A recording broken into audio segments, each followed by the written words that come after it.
Hey there, I'm Sopi, and welcome to Sopi's Corner. As a friendly reminder, I am an attorney, but I am not your attorney. This content is for educational purposes only, and I am not providing you with any legal advice. Now, let's get into it. So, you might think you know how to get funded, but what worked for your friend or what you have read online might not match what reviewers are actually looking for. You see, I've reviewed hundreds of funding applications, from pitch competitions to grant proposals to request for proposals, RFP responses across corporate, small businesses, and the nonprofit spaces. And I can tell you how most applicants disqualify themselves in the first 60 seconds. You see, here's the truth. Whether it's a pitch panel, a grant committee, or a corporate sourcing team, the reviewers actually do want to fund you or select you.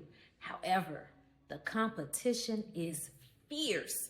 With hundreds of applications on our desk and a limited number of spots, we're using a fast, high-stake process to find the few who stand out.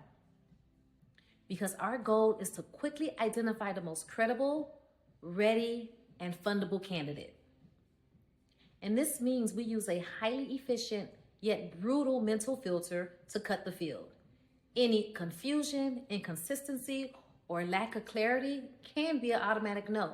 We're really looking for a clean sweep across 3 criteria that prove you are prepared for capital or that contract approval. We're looking for proof, knowledge, and your ability to execute. And so I'm going to call the first one the progress filter, and that's your proof. Is your idea validated? We need to see evidence of movement. And that can be documented traction, confirmed pre-orders, verifiable partnerships, or measurable impact data. If your progress is vague, we move on. The second filter, I'm gonna call it the financial filter, and that's your knowledge. Do you know your numbers? Whether it's your customer acquisition costs and lifetime value, your gross margins, or your budget alignment. If your figures sound like guesses and your numbers aren't tied to real strategy, you failed this filter. Because reviewers want confidence that you manage money as seriously as you make it. And then the third filter, the founder filter, your ability to execute. Can you actually do this? We evaluate your background, your team, and your follow-through. A brilliant idea with a weak operator always loses to a disciplined founder who can deliver. Whether it's a pitch competition, grant, or RFP, we're investing in you and your capacity, not just the proposal. So if you don't clear these 3 filters very early on, your proposal, your grant application, or your pitch is on shaky grounds. So I've sat on review panels where the most polished, professionally designed proposal was lost to a lean applicant who simply knew their work inside and out.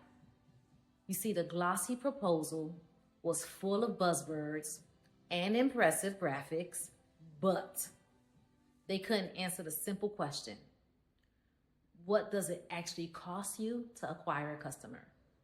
You see, the lean applicant answered that question in 3 seconds and with receipts. And that made a difference.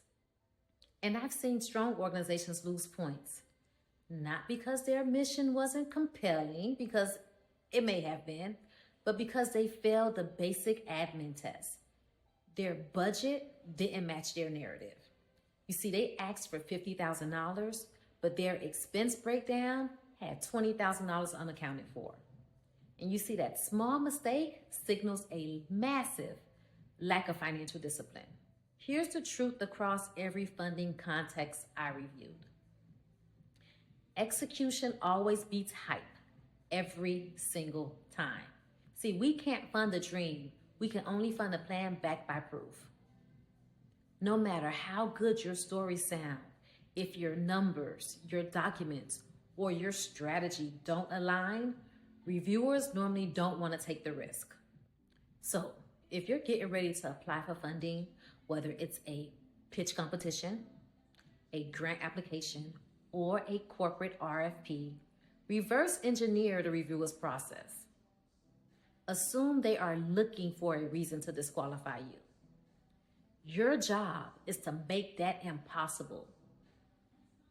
Lead with verifiable proof, own your financials, and demonstrate that you are the only team capable of executing on the vision. And make sure every single question gets answered clearly and completely.